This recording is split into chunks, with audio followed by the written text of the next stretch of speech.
Hello বন্ধুরা, তোমরা সবাই কেমন আছো? আশা করি তোমরা সবাই ভালো আছো। তো আমি একটা রেসিপি নিয়ে চলে এসেছি। এটা হচ্ছে আমার ছেলের জন্য আমি রান্না করেছিলাম। মানে এটা বাচ্চাদের জন্য আরকি খুবই ভালো এটা।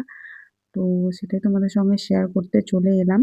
আর এটা কিন্তু কি মাছ আমাকে প্লিজ কিন্তু জানতে চেও না। কারণ এইসব মাছের ব্যাপারে আমি খুব একটা জানি না। দিদা বলল এটা বাচ্চাদের জন্য খাওয়া খুব ভালো। তো সেজন্য আমি এটা রান্না করছি। তো সবার ১ম এ একদম অল্প একটুখানি তেল দিয়েছি দেখতেই পেলে। তারপরে একটু হলুদ দিয়ে মাছটা ভালোভাবে ভেজে নেবো। আমি কিন্তু কোনোরকম কোনো নুন কিন্তু এড করিনি।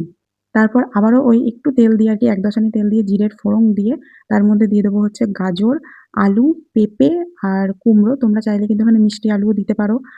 তারপরে বিভিন্ন যা সবজি থাকে সেগুলো দিতে পারো। আমার কাছে সেদিনকে যেগুলো এভেলেবেল ছিল আমি সেগুলোই দিয়েছিলাম। ন্যাচারালি আমি বাবুকে আলু খুব একটা দিই না, বাট মিষ্টি আলু না থাকলে পরে তখন আলুটা দিই। তো তারপরে যখন সবজিগুলো মোটামুটি যখন ভাজা হয়ে যাবে তখন দিয়ে দেবো এটার মধ্যে হচ্ছে পেঁয়াজ। আচ্ছা, মাঝে কিন্তু আমি হলুদ দিয়েছিলাম, সেটা কিন্তু ক্লিপ নিতে আমি ভুলে গেছি। তো তারপরে এর মধ্যে দিয়ে দেবো হচ্ছে অল্প একটুখানি জিরে গুঁড়ো আর আদা আর রসুন আমি একটু পেস্ট করে রেখেছিলাম সেটা দেবো। আর তার মধ্যে দেবো হচ্ছে টমেটো। বাবু কিন্তু টমেটোটা খুব ভালো খায়।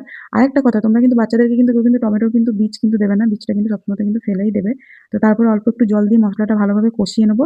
মসলাটা ভালোভাবে কষানো হয়ে গেলে আবারও একটু জল দিয়ে সবজিগুলো সেদ্ধ হতে দেবো। আর তার সঙ্গে মাছটাও কিন্তু দিয়ে দেবো। যেহেতু বাচ্চা খাবে তো একটু নরম হওয়াটা দরকার।